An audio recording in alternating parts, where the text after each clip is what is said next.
Hello દોસ્તો, બસમાં બેઠેલા એક દાદી સાથે બનેલ ઘટના. એક સમયની વાત છે.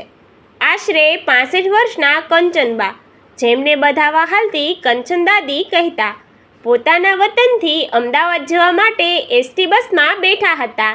કંચન દાદી સ્વભાવે ખૂબ જ ભોળા, હસમુખા અને ભગવાનના પરમ ભક્ત હતા. તેમની પાસે કપડાં સિવાય એક નાની લાલ રંગની કાપડની થેલી હતી, જેને તેમણે પોતાના ખોળામાં ખૂબ જ મજબૂતાઈથી પકડી રાખી હતી. બસ આખી મુસાફરોથી ખીચોખીચ ભરેલી હતી.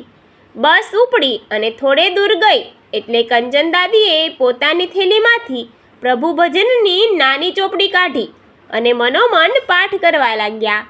તેમની બાજુની સીટ પર એક 20 વર્ષનો ચપળ અને શંકાસ્પદ દેખાતો યુવાન બેઠો હતો.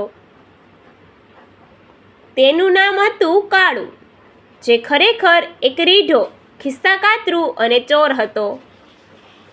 કાળુની નજર બસમાં બેઠા ત્યારથી જ દાદીની એ લાલ થેલી પર હતી. દાદી જે રીતે થેલીને ચાતી સરસી ચાપીને બેઠા હતા, તેનાથી કાળુને પાક્કી ખાતરી થઈ ગઈ હતી કે આ થેલીમાં ચોક્કસ કોઈ કિંમતી દાગીના અથવા મોટી રકમ રોકડી હોવી જોઈએ. કાળુએ દાદીનો વિશ્વાસ જીતવા માટે વાતચીત શરૂ કરી. અરે દાદીબા, ક્યાં જાઓ છો? આ થેલી તો બહુ સાચવીને રાખી છે. એમાં કોઈ ભારે વજનદાર વસ્તુ લાગે છે.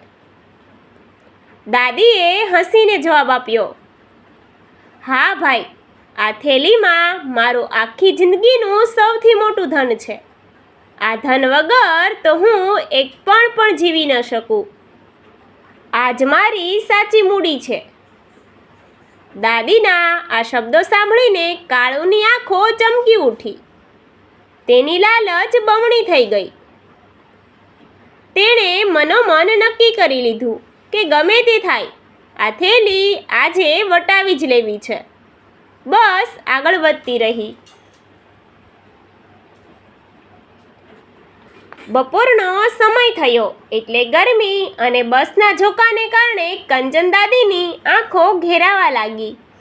તેઓ ઊંઘના ઝોકા ખાવા લાગ્યા. બસ એક મોટા સ્ટેશને ઊભી રહી, જ્યાં મુસાફરોની ભારે અવરજવર અને ધમાલ હતી. કાળુને આજ સોનેરી તકની રાહ હતી. દાદી જેવા ગાઢ નિંદ્રામાં સરી પડ્યા કે તરત જ કાળુએ અત્યંત ચપળતાથી દાદીના ખોળામાંથી એ લાલ થેલી સરકાવી લીધી. થેલી હાથમાં આવતા જ તે પાછલા દરવાજેથી બસમાંથી નીચે ઉતરી ગયો અને ભીડનો લાભ લઈને સીધો બસ સ્ટેશનની પાછળ આવેલા એકાંત ઝાડીઓવાળા વિસ્તાર તરફ ભાગી ગયો. થોડી વાર પછી બસ ઉપડવાની તૈયારીમાં હતી ત્યારે દાદી ઝબકીને જાગી ગયા. તેમણે જોયું તો ખોળામાં થેલી નહોતી. બાજુની સીટ પણ ખાલી હતી. દાદી સમજી ગયા કે પેલો છોકરો તેમની થેલી લઈને ભાગી ગયો છે. પરંતુ આશ્ચર્યની વાત એ હતી કે થેલી ચોરાઈ ગઈ હોવા છતાં દાદીના ચહેરા પર કોઈ ગભરાટ કે દુઃખ નહોતું. ઉલટાનું તેમના ચહેરા પર એક રહસ્યમય અને શાંત સ્મિત આવી ગયું. તેમણે આકાશ તરફ જોયું અને હાથ જોડીને કહ્યું, હે ભગવાન, તારી લીલા અપરંપાર છે. તે જે કર્યું તે બરાબર જ કર્યું છે. આ બાજુ ચોર કાળુ દોડતો દોડતો એક અવાવરૂ જગ્યાએ પહોંચ્યો. તે હાંફી રહ્યો હતો, પણ તેના ચહેરા પર મોટી ચોરી કર્યાનો આનંદ હતો. તેણે આજુબાજુ જોયું કે કોઈ તેને જોઈ રહ્યું નથી ને. પછી તે ઉત્સાહમાં આવીને બોલ્યો, આજે તો લોટરી લાગી. ડોશીએ આખી જિંદગીની મૂડી આમાં જ રાખી છે એવું કહેતી હતી. કાં તો સોનાના દાગીના હશે, કાં તો મોટી નોટોના બંડલ. કાળુએ ધ્રુજતા હાથે લાલ થેલીની દોરી ખોલી અને અંદર હાથ નાખ્યો. પણ આ શું? તેના હાથમાં કોઈ સોનું કે રોકડા રૂપિયા ન આવ્યા. તેણે આખી થેલી જમીન પર ઊંધી વાળી દીધી. થેલીમાંથી જે વસ્તુઓ બહાર પડી તે જોઈને કાળુના હોશ ઉડી ગયા. તેની આંખો ફાટી ગઈ. થેલીમાંથી નીકળ્યું ભગવાન કૃષ્ણની એક નાની પિત્તળની મૂર્તિ, એક નાની ભજનની ચોપડી, તુલસીની માળા અને ચંદનનું તિલક, થોડી સૂકી પ્રસાદી એટલે કે સાકરના દાણા અને સૌથી ઉપર એક કાગળની ચિઠ્ઠી. કાળુ એકદમ નિરાશ અને ગુસ્સે થઈ ગયો. અરે ધૂળ પડી આ નસીબ પર. પેલી ડોશી તો કહેતી હતી કે આમાં મારું આખી જિંદગીનું ધન છે. આ લાકડાના મણકા અને પિત્તળની મૂર્તિ તે કઈ જિંદગીની મૂડી હોય? ગુસ્સામાં ને ગુસ્સામાં તેણે પેલી કાગળની ચિઠ્ઠી ખોલીને વાંચવાનું શરૂ કર્યું. દાદીએ પોતાના સુંદર અક્ષરોમાં લખ્યું હતું,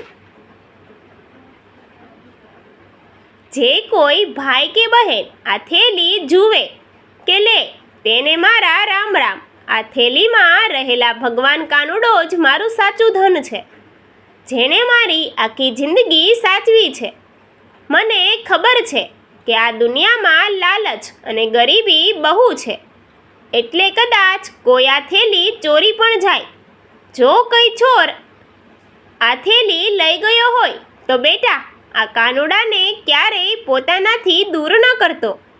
તારી બધી જ મુશ્કેલીઓ અને ખોટા રસ્તા આ કાનુડો જ દૂર કરશે. તું છોરી છોડી દે છે, ભગવાન તારું ભલું કરશે. આ પ્રસાદી ખાઈ લે છે અને આજથી નવું જીવન શરૂ કરશે. આ ચિઠ્ઠી વાંચતાની સાથે જ કાળુના પગ નીચેથી જમીન સરકી ગઈ. તેના હૃદય પર જાણે કોઈએ જોરદાર હથોડો માર્યો હોય તેવો આઘાત લાગ્યો. તેની આંખોમાંથી દળદળ આંસુ વહેવા લાગ્યા.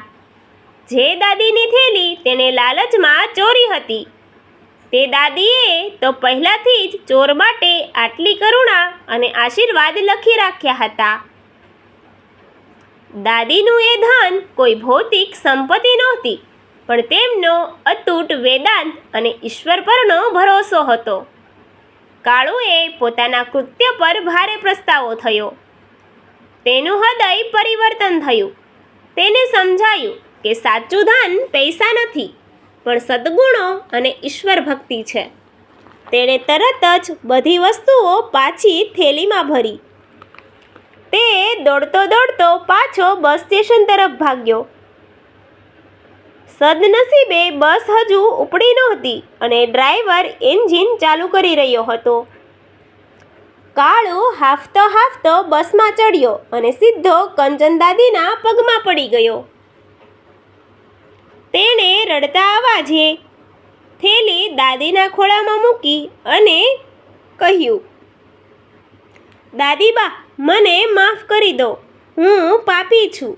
મેં તમારી થેલી ચોરી હતી, પણ તમારી ચિઠ્ઠીએ મારી આંખો ખોલી નાખી છે. મને તમારું આ સાચું ધન સમજાઈ ગયું છે. દાદીએ કાળુના માથા પર વહાલતે હાથ ફેરવ્યો.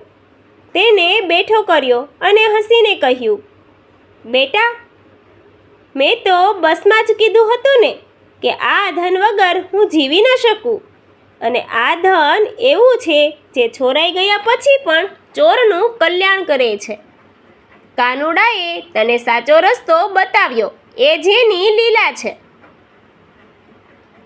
દાદીએ થેલીમાંથી સાકરની પ્રસાદી કાઢીને કાળુના મોઢામાં મૂકી અને કાનુડાની મૂર્તિ તેના હાથમાં આપીને કહ્યું, આ કાનુડો હવે તારો.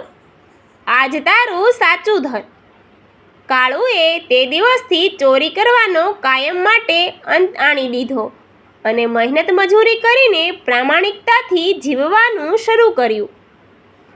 આ એક અદ્ભુત અને હૃદયસ્પર્શી ઘટના હતી, જેણે એક ચોરને સાચો માણસ બનાવી દીધો હતો.